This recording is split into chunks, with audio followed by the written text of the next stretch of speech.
Hello students, हमने पिछली कक्षा के अंदर रदरफोर्ड का अल्फा कण प्रकीर्णन प्रयोग देखा था। उस प्रयोग से क्या निष्कर्ष आए, क्या प्रेक्षण आए, वो हमने देखे थे। उन निष्कर्ष के आधार पर रदरफोर्ड ने परमाणु का एक मॉडल दिया, जिसको आज हम पढ़ेंगे और अलग अलग नाभिक की परिकल्पना कैसे रदरफोर्ड ने दी, क्या निकटतम पहुंच की दूरी होती है, यह आज की कक्षा के मुख्य टॉपिक रहेंगे। तो स्टार्ट करते हैं। आइए, सबसे पहले रदरफोर्ड का परमाणु मॉडल। हमने देखा था अधिकांश अल्फा कण ऐसे थे जो अपने मार्ग से बिना विचलित हुए सीधे निकल गए। इससे हम ये समझा सकते हैं कि परमाणु का अधिकांश भाग, रदरफोर्ड परमाणु मॉडल क्या बोलता है, रदरफोर्ड के अनुसार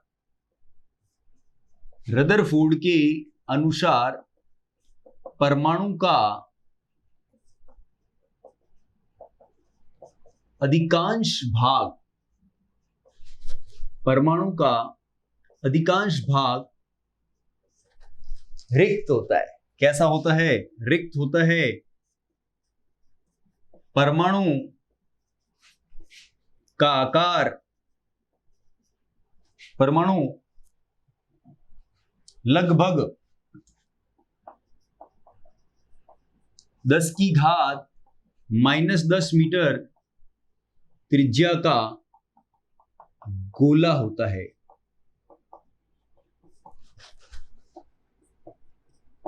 ये पहला प्रायोगिक परीक्षण के आधार पर रदरफोर्ड ने एक मॉडल बनाया और एक निष्कर्ष दिया कि रदरफोर्ड के अनुसार परमाणु का अधिकांश भाग रिक्त होता है और परमाणु लगभग 10⁻⁻10 मीटर त्रिज्या का एक गोला होता है।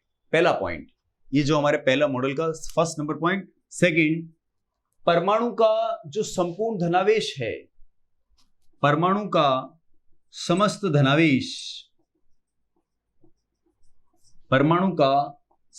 धनावेश एक अत्यंत सूक्ष्म स्थान पर केंद्रित होता है। जिसे नाभिक कहते हैं। नाभिक का आकार 10⁻⁻15 मीटर, इसको अपन फर्मी मीटर कहते हैं। फर्मी मीटर की कोटि का होता है।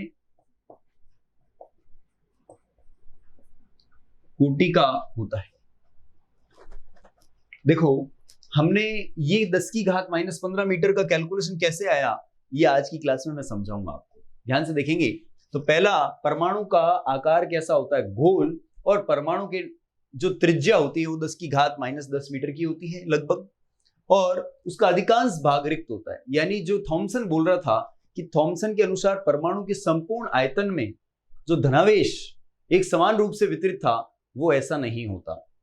रदरफोर्ड बोलता है कि समस्त धनावेश जो होता है वो एक अत्यंत सूक्ष्म स्थान पर केंद्रित होता है। हमें ये पता चला था किस प्रेक्षण से आपको पता होगा कि 10,000 में से एक अल्फा कण ऐसा आया था जो अपने मार्ग पर पुनः लौट गया।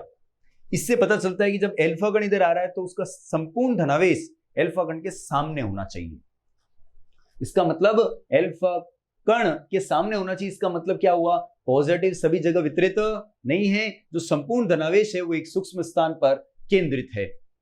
इस सूक्ष्म स्थान को हम नाभिक कहते हैं, जिसका आकार 10⁻⁻15 मीटर यानी फर्मी मीटर की कोटि का होता है। क्लियर? राइट डाउन कीजिए इसको।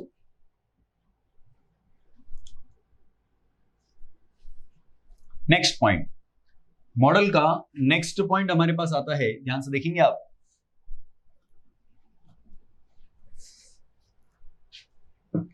थर्ड पॉइंट, ध्यान से देखें। थर्ड नंबर मॉडल का पॉइंट क्या बोलता है? परमाणु में नाभिक के चारों ओर वृत्ताकार कक्षाओं में, कैसी कक्षाओं में?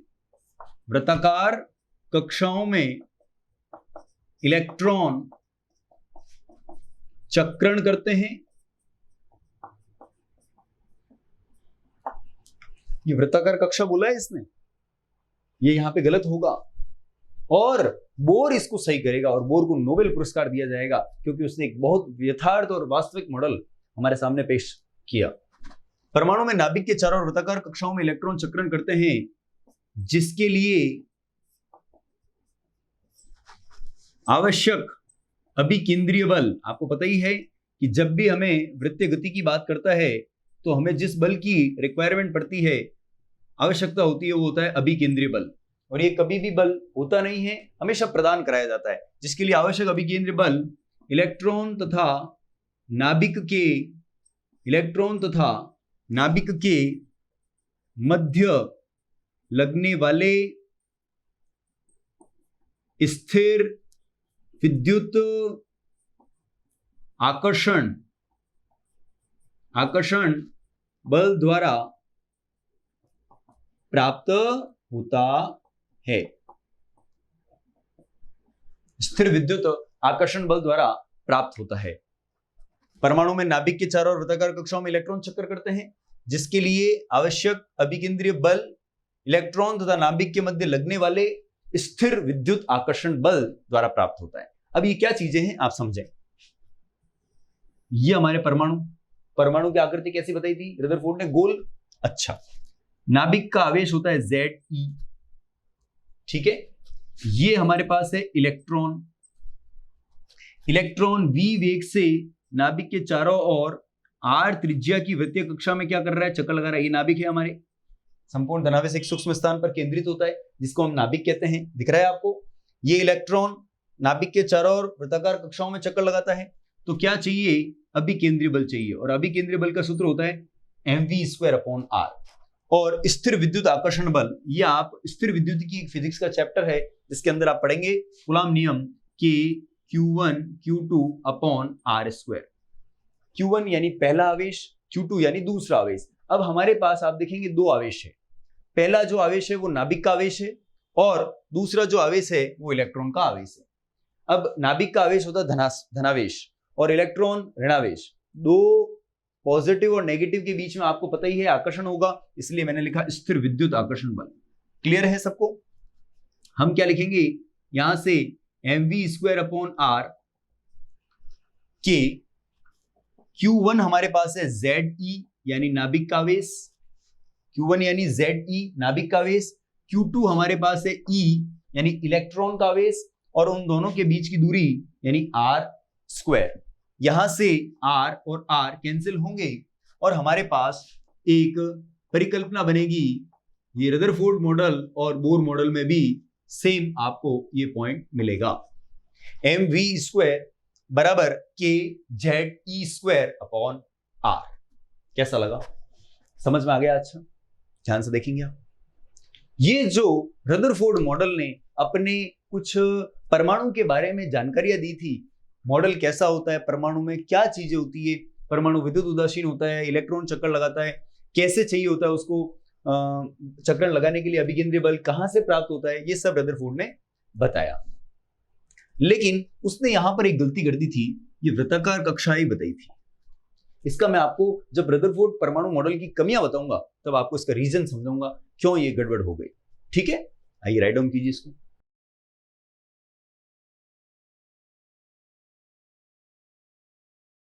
राइट डाउन कर लिया।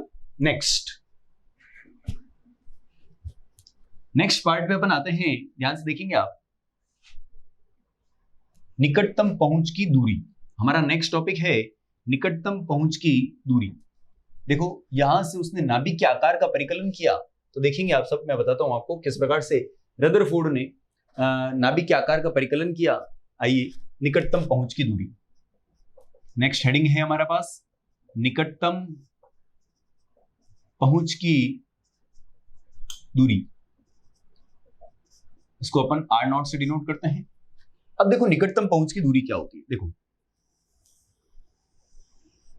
ये हमारे पास परमाणु, आप देखेंगे ये हमारे पास नाभिक, ठीक है, ये है अल्फा कण, ये हमारे पास है अल्फा कण, ठीक है। अल्फा कण का आवेश होता है +2e, अल्फा कण का जो आवेश होता है वो होता है +2e। अब आप देखो, अल्फा कण को हमने कुछ वेग देकर नाभिक के पास भेजा। अब अल्फा कण नाभिक के पास जाएगा, नाभिक की तरफ जाएगा और वहां से घूम जाएगा। आपको होता है 10,000 में से एक अल्फा कण ऐसा था जो अपने मार्ग पर पुनः लौट आया। तो ये उस प्रेक्षण से हमको पता चला ये R0। अब आपको इसका मैं पूरा थीम समझाता हूं, पहले अपन परिभाषा लिख लेते हैं।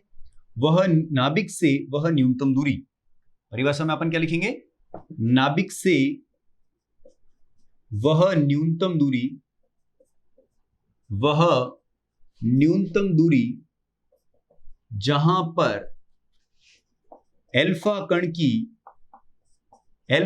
की संपूर्ण गतिज ऊर्जा, अल्फा कण की संपूर्ण गतिज ऊर्जा स्थितिज ऊर्जा में बदल जाती है, स्थितिज ऊर्जा में बदल जाती है या परिवर्तित हो जाती है,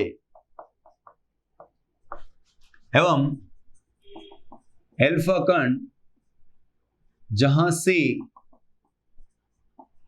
पुनः अपने मार्ग पर, जहां से पुनः अपने मार्ग पर लौट आता है,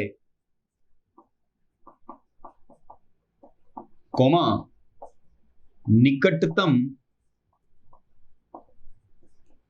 पहुंच की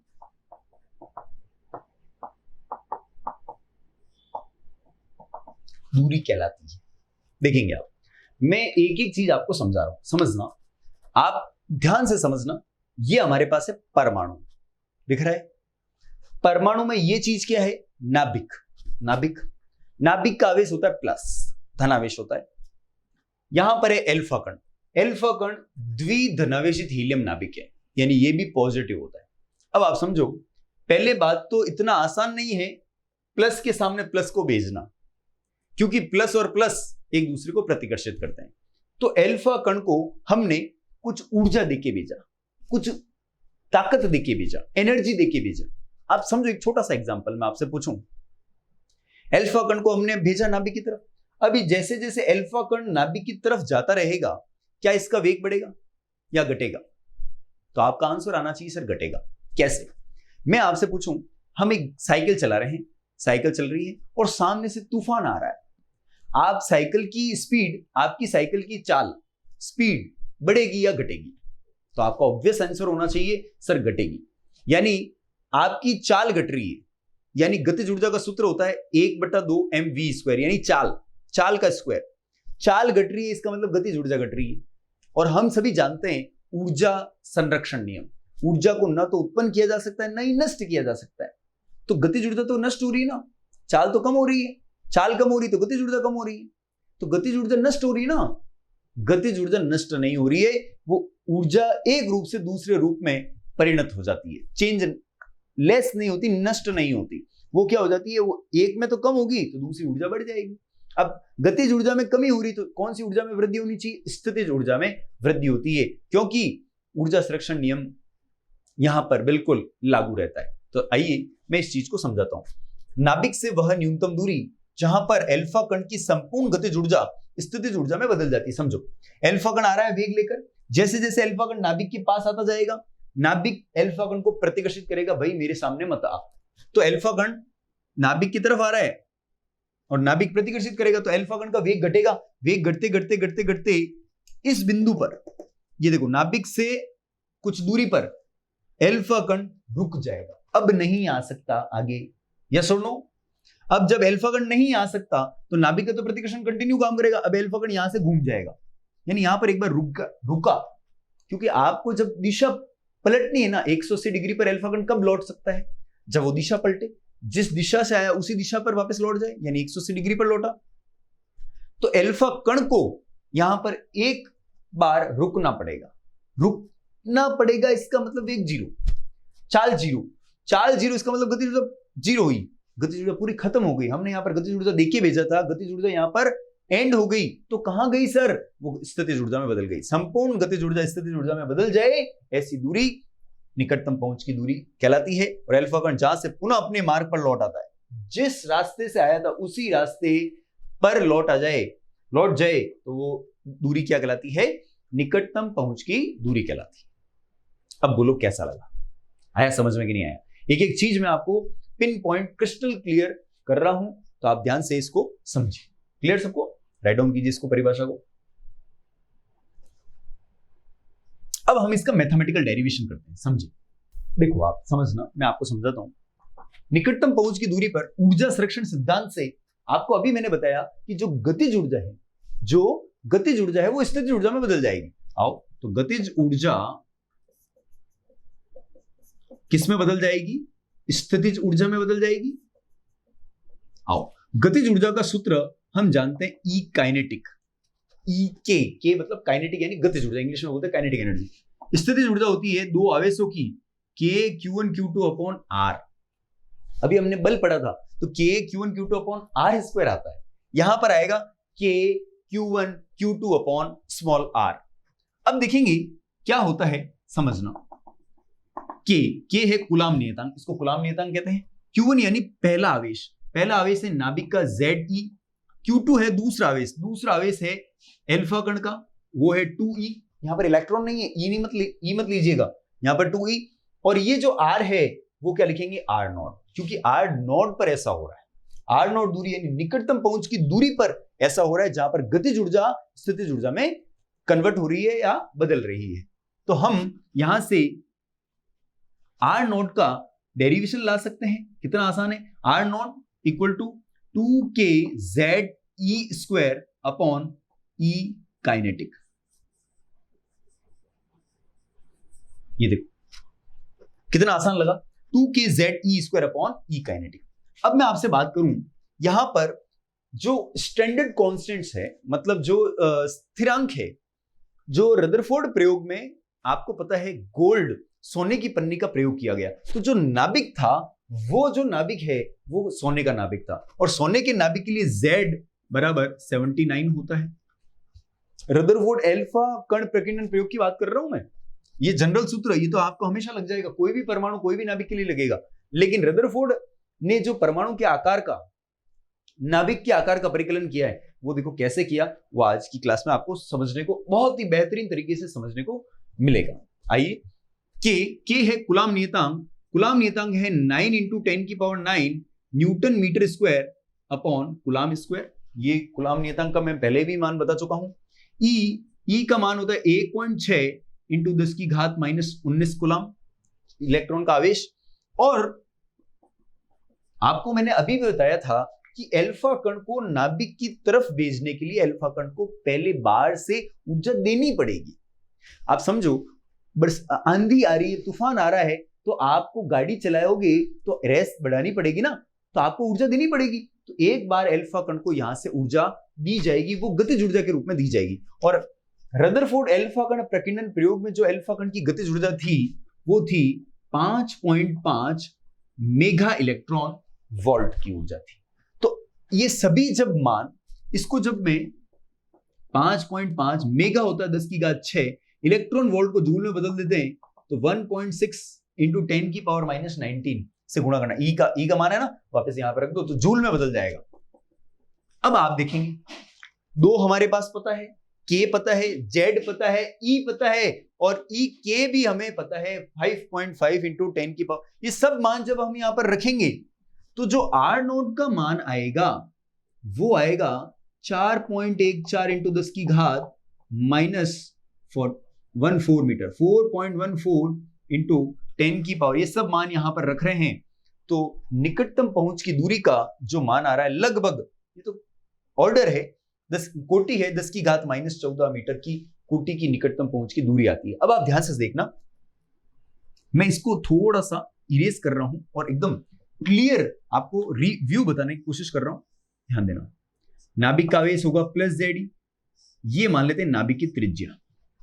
आप स्केच से ध्यान से देखेंगे, ये जो नाभिक की त्रिज्या है r, स्मॉल r, वो R नॉट से कम दिख रही होगी आपको, दिख रहा है ना, क्योंकि नाभिक की तरफ तो अल्फा कण नाभिक के अंदर तो आ ही नहीं सकता, इसका मतलब थोड़ा दूर से चला जाएगा, यानी आर नोट हमेशा आर से बड़ा रहेगा, स्मॉल आर से बड़ा रहेगा। तो हम ऐसा लिख सकते हैं R less than R naught. देखो आप स्केच से, छोटा आर जो है वो आर नोट से कम है, तो 10 की घात -14 से जस्ट कम जो होता है वो होता है 10 की घात -15 मीटर। और अभी मैंने आपको रदरफोर्ड मॉडल में अल्फा नाभिक के जो आकार बताया था वो 10 की घात -15 मीटर की कोटि का बताया। कैसा लगा? क्रिस्टल क्लियर होना चाहिए, क्या बताया मैंने वो आपको समझ में आना चाहिए कि 10 की घात -15 मीटर कैसे आया।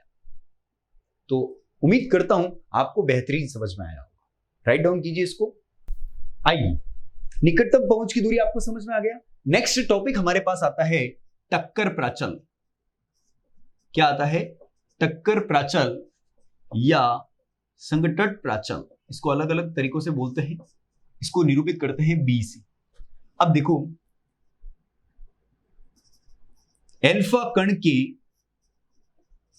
वेग सदिश की, अल्फा कण के वेग सदिश की नाभिक की केंद्रीय रेखा से, नाभिक की केंद्रीय रेखा से लंबवत दूरी, नाभिक की केंद्रीय रेखा से लंबवत दूरी, कैसी दूरी? लंबवत दूरी, जब अल्फा कण नाभिक से बहुत दूर हो, नाभिक से बहुत दूर हो, क्या कहलाती है?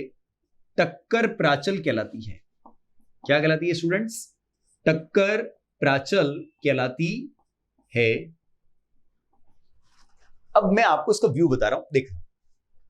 ये हमारे पास परमाणु, ये नाभिक,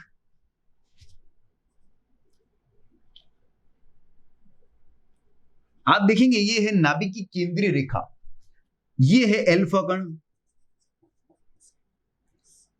ये वेग सदिश अल्फा कण का। अल्फा कण के वेग सदिश की, वेग सदिश की नाभिक की केंद्रीय रेखा से लंबवत दूरी, ये लंबवत दूरी यानी बी, केंद्रीय रेखा से लंबवत दूरी, जब अल्फा कण नाभिक से बहुत दूर हो। आपको पता है कि जैसे जैसे अल्फा कण नाभिक से पास आएगा, नाभिक के पास आएगा, तो नाभिक के प्रतिकर्षण के कारण उसकी गति में विचलन उत्पन्न होता जाएगा, यानी ये विक्षेपित होता जाएगा, फिर ये दूरी लंब नहीं रहेगी। समझ में आ रहा है मेरी बात? तो जब अल्फा कण लंबवत दूरी कब रह सकती है? जब अल्फा कण नाभिक से बहुत दूर हो, तभी ही हमारे पास ये टक्कर प्राचल की परिभाषा अपने काम में बनेगी। तो आप टक्कर प्राचल का सूत्र रदरफोर्ड ने अपनी कैलकुलेशन से दिया 2kZe² काइनेटिक cot θ/2। इसका डेरिवेशन जो है रदरफोर्ड ने अपने प्रायोगिक परीक्षणों में बताया 2kZe² काइनेटिक cot θ/2, जहां थीटा हमारे पास है विचलन कोण, दिख रहा है आपको? थीटा हमारे पास विचलन कोण, ये विचलन कोण। बी हमारे पास है टक्कर प्राचल, जो मैंने अभी आपको बताया। के कूलाम नियतांक, जेड परमाणु का परमाणु क्रमांक, कोई भी हो सकता है। अभी हमारे पास रदरफोर्ड प्रयोग के अंदर गोल्ड था, सोना था, तो सोने के लिए जेड बराबर अपन ने 79 लिया, और ई इलेक्ट्रॉन का आवेश, ई गतिज, जिस गतिज ऊर्जा से अल्फा कण को अपन नाभिक की तरफ प्रक्षेपित कर रहे हैं, वो भी मैंने अभी आपको बताई। और थीटा हमारे पास है प्रक्षेपण विचलन कोण। क्लियर? तो ये टक्कर प्राचल की परिभाषा भी उम्मीद करता हूं आपको बहुत ही बेहतरीन समझ में आई होगी। राइट डाउन कीजिए, कितना जोरदार टॉपिक है, समझ में आ रहा है, एकदम क्लियर हो रहा है? राइट डाउन कीजिए बेटा। गुड। आइए अब हम पढ़ते हैं रदरफोर्ड मॉडल की कमियां। मैंने आपको बताया था कि रदरफोर्ड ने कुछ बातें तो की, लेकिन रदरफोर्ड मॉडल में कुछ करेक्शन भी आ गए, कुछ खामियां भी आ गई, कुछ मॉडल की कुछ कमियां आ गई। तो उस कमियों को कैसे उसने दूर किया वो मैं आपको समझा रहा हूं। तो देखना, हमने बताया था रदरफोर्ड बोलता है, ध्यान से देखना, ड्रॉबैक्स, कमियां, मॉडल की कमियां। पहला, परमाणु के स्थायित्व के संबंध में, परमाणु के स्थायित्व के संबंध में, आइए मैं आपको एक चीज समझाता हूं, समझना।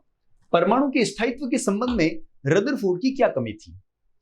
आप जब फिजिक्स के अंदर आगे चैप्टर्स पढ़ेंगे तो एक चैप्टर पढ़ेंगे धारा का चुंबकीय प्रभाव, और उसके अंदर भी पढ़ेंगे कि कोई जो त्वरित आवेश होता है, त्वरित आवेश, ये साइंटिस्ट था लॉरेंज। लॉरेंज नियमानुसार, लॉरेंज के अनुसार त्वरित आवेश सदैव ऊर्जा को विकृत करता है। देखो आप समझो, इसके अंदर ये लाइन को समझ गए तो आपको पूरा मॉडल समझ में आ जाएगा, पूरी मॉडल की कमी समझ में आ जाएगी। त्वरित आवेश, अब देखेंगे ये हमारे पास कौन है? नाभिक प्लस आवेशित होता है। ये है इलेक्ट्रॉन, और इलेक्ट्रॉन v वेग से नाभिक के चारों ओर वृत्ताकार कक्षाओं में चक्कर लगा रहा था, ये रदरफोर्ड ने बोला। अब देखेंगे, क्या इलेक्ट्रॉन एक प्रकार का द्रव्यमान है? यस। और इस इलेक्ट्रॉन पर यह नाभिक आकर्षण का बल लगा रहा है, ठीक है। तो जब किसी द्रव्यमान पर बल लगता है तो उसमें त्वरण उत्पन्न होता है कि नहीं होता है? यस। तो ये इलेक्ट्रॉन एक त्वरित आवेश है। क्लियर? अब ये त्वरित आवेश जब चक्कर लगाएगा तो ये सदैव ऊर्जा को क्या करेगा? विकृत करेगा, अपनी ऊर्जा खत्म करेगा, निकालेगा। अब इससे क्या होगा? इलेक्ट्रॉन, अब आपको पता है कि जब आप इसकी इलेक्ट्रॉन की ऊर्जा निकलती जाएगी, कम होती जाएगी, तो ये कौन बैठा है? नाभिक। ये इलेक्ट्रॉन को अपनी ओर आकर्षित करने के लिए बैठा है।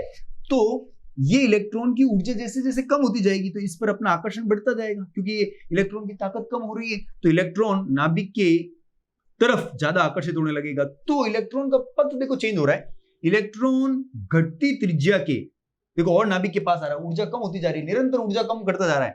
तो इलेक्ट्रॉन घटती त्रिज्या के वृत्ताकार पथ में गति करता हुआ अंत में कहां गिर जाएगा? नाभिक में गिर जाएगा। नाभिक उसको कैच कर लेगा, एस्केप, अपने कैप्चर कर लेगा इलेक्ट्रॉन को। क्यों? क्योंकि इलेक्ट्रॉन अपनी ऊर्जा निकल रहा है, क्योंकि त्वरित आवेश है। तो अगर त्वरित आवेश रहा और अपनी ऊर्जा निरंतर निकालता गया तो उसकी ऊर्जा कम होती जाएगी और नाभिक का आकर्षण प्रभावी होता जाएगा, और प्रभावी होते होते एंड में वो नाभिक के अंदर गिर जाएगा। तो परमाणु स्थायी नहीं होना चाहिए, परमाणु अस्थायी होना चाहिए। क्या ऐसा होता है? इलेक्ट्रॉन नाभिक के अंदर गिरता है? नहीं गिरता। इस कमी को बोर मॉडल ने दूर किया। बोर कहता है कि जब इलेक्ट्रॉन नाभिक के चारों ओर वृत्ताकार कक्षाओं में चक्कर लगाता है, किसी भी प्रकार की ऊर्जा का न तो उत्सर्जन करता है न ही अवशोषण करता है।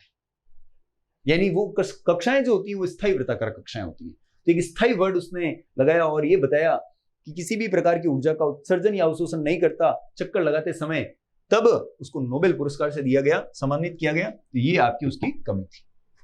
क्लियर? परमाणु का स्थायित्व नहीं व्याख्या कर सका। दूसरा, हाइड्रोजन परमाणु का जो स्पेक्ट्रम है, हाइड्रोजन परमाणु का जो स्पेक्ट्रम की व्याख्या, आपने नाम सुना होगा केमिस्ट्री के अंदर कि जो हाइड्रोजन परमाणु का जो स्पेक्ट्रम होता है वो रेखिक स्पेक्ट्रम होता है, रेखिल स्पेक्ट्रम होता है, जिसमें लाइमन, बामर, पाश्चन, ब्रैकेट और फुंड श्रेणियां हमें देखने को मिली थी। ठीक है, केमिस्ट्री के अंदर आपने पढ़ा होगा।